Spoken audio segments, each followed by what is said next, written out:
Students का ये आ रहा है 60-65 पे हम स्टक हो रहे हैं, पर 60-65 से आगे गाड़ी बढ़ ही नहीं रही है। इसमें आमिर खान बनने की कोशिश मत करिए। Don't try to be a perfectionist. Rather I would say Salman Khan भी चलेगा। डीमोटिवेशन है, उसको मोटिवेशन में कैसे शिफ्ट करें, आप उसके लिए क्या टिप्स दोगे? The wise should be clear कि आपको अल्टीमेटली क्लैट क्यों देना था।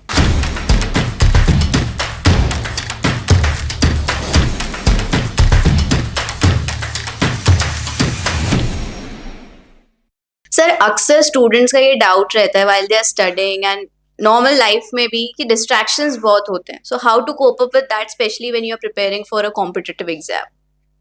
Ma'am see coping with distraction is a very continuous issue that keeps coming. And distraction मैं ये बोलूंगा सिर्फ एग्जाम टाइम पे नहीं, हर उम्र में हर किस्म के व्यक्ति को हर पोजीशन पे होता है। डिस्ट्रैक्शन कुछ जरूरी भी होते हैं, कुछ होने भी चाहिए, क्योंकि वो आपके लाइफ का ही एक ऐसा पार्ट होता है जिसको आप इंजॉय कर सकते हो at certain point of time. लेकिन इससे सबसे इंपॉर्टेंट होता है डिसिप्लिन। सो अगर आप उस डिस्ट्रैक्शन को तब यूज कर रहे हो जब आप अपने गोल पे फोकस नहीं हो, या आप तैयारी नहीं कर रहे, आप मॉक एनालाइज नहीं कर रहे, तब आई थिंक वो इम्पोर्टेंट है। तो इसको कंट्रोल करने का एक ही तरीका है। Distraction is like that red devil जो आएगा बोलेगा नहीं नहीं तू लेफ्ट मत राइट ले। तो उसको आपको कंट्रोल करना है विद डिसिप्लिन। अपना एक स्टडी प्लान फिक्स करिए। अपने हर मंडे टू सैटरडे का एक प्लानर बनाइए। उसमें आवर्स के साथ किस समय कितने बजे कितने घंटे करना है वो एक डिसाइड कर लीजिए।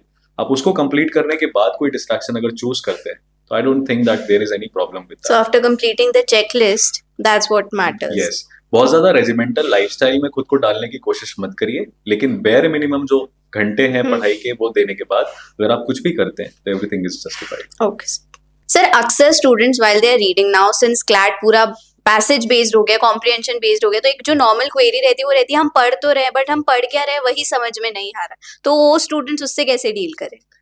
मैम ये भी बहुत ही ज्यादा कॉमन प्रॉब्लम है जो across I guess legal, English and logical section में बहुत फ्रीक्वेंटली बच्चे कंप्लेन करते हैं। तो इसका मैं जो सुझाव है, जो सलाह है जो देता हूँ कि ये डिस्ट्रैक्शन और ये लॉस ऑफ परसेप्शन जो होता है वो इसलिए होता है क्योंकि आपका वो पेपर का पैटर्न ऐसा है कि आपको बहुत ज्यादा रीड करना है। तो जब भी आपको ऐसा लगे that you are losing the focus, आपको समझ ही नहीं आ रहा क्या लिखा हुआ है, go back to the questions, read the questions, read the options. उससे आपका क्या होता है, स्कोप नैरो डाउन होता है, एम्बिट नैरो डाउन होता है। आपको एग्जैक्टली पता होता है कि पैसेज में क्या चीज आपको ढूंढनी है और क्या एलिमिनेट करनी है। सो दैट वे अगर आप क्वेश्चंस पढ़ लेंगे उस मोमेंट पे पहले ही, फिर पैसेज पढ़ेंगे, तो आप ऑब्जेक्टिवली पैसेज को रीड करेंगे। और फिर अगर आप थोड़ा बहुत लॉस ऑफ परसेप्शन हुआ भी है तो वो क्वेश्चन से क्लियर हो जाता है, तो आपको आंसर मिल जाएगा। एंड हमारा अल्टीमेटली ऑब्जेक्टिव क्या है कि वो पैसेज अपने को भले ही समझ में पूरी तरीके से ना आए, आंसर्स हमारे सही होने चाहिए। So that's one way that I would advice. Okay sir, now we know बहुत कम टाइम बचा है फॉर क्लैट 2025 एंड स्टूडेंट्स का ये आ रहा है कि भाई कंसिस्टेंट रिजल्ट्स आ नहीं रहे हैं, 60-65 पे हम स्टक हो रहे हैं, पढ़ाई कर रहे हैं, प्रैक्टिस कर रहे हैं, बट 60-65 से आगे गाड़ी बढ़ ही नहीं रही है। तो उनको ये पता करना है कि 60-65 के ऊपर गाड़ी कैसे बढ़ती है। सो सर वो तो आप ही बताएंगे अब। हाँ, तो देखिए मैम, इसमें क्या होता है, स्टूडेंट्स को ये लगता है कि वो पांचों सेक्शन को एक साथ पुल ऑफ करेगा और सब में इक्वल अमाउंट ऑफ एफर्ट देगा और उसके नंबर बढ़ जाएंगे।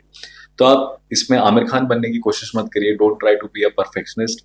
Rather I would say Salman Khan भी चलेगा।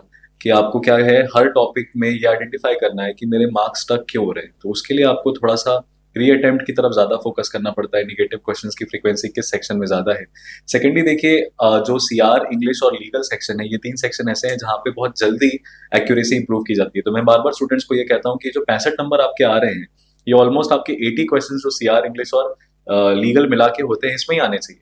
अगर आपके ओवरऑल 65 नंबर आ रहे हैं और आप ये देख रहे हैं कि यार मेरा जीके छूट रहा है, मेरा क्यूटी छूट रहा है, मुझे टॉपिक्स के बारे में नहीं पता है, तो you should try to focus for the next 1 week for 10 days on those areas.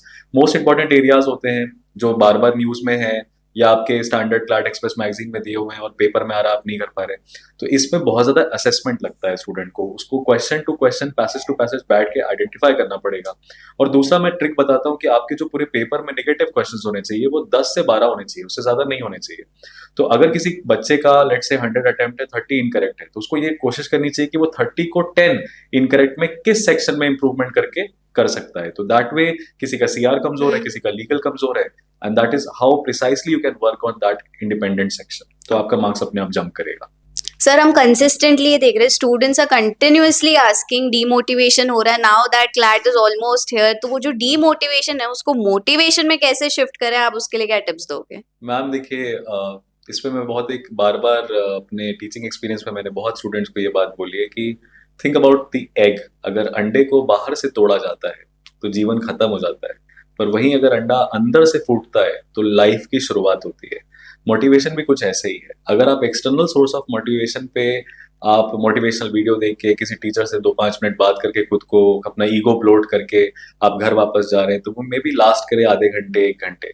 लेकिन अंदर से मोटिवेशन आता है तो the wise should be clear कि आपको अल्टीमेटली क्लैट क्यों देना था, आपको नेशनल यूनिवर्सिटी में क्यों पढ़ना है। भाई पेरेंट्स को प्राइड दिलाना है, या अपने कहते हैं ना अपने घमंड के पीछे जमीन बनानी है कि कोई वैलिड समाज में वैलिडिटी चाहिए है, या क्विक रास्ता चाहिए टू सक्सेस एंड ग्लोरी। तो ये सारे वाइज जब इस उम्र में क्लियर होते हैं, तो आई थिंक वो मोटिवेशन अपने आप ही रहता है। डिमोटिवेशन जैसा स्कोप होते नहीं है। दूसरी चीज मैं बोलूंगा, देखिए, motivation is something that has to be sought every day, and that has to be won over every day.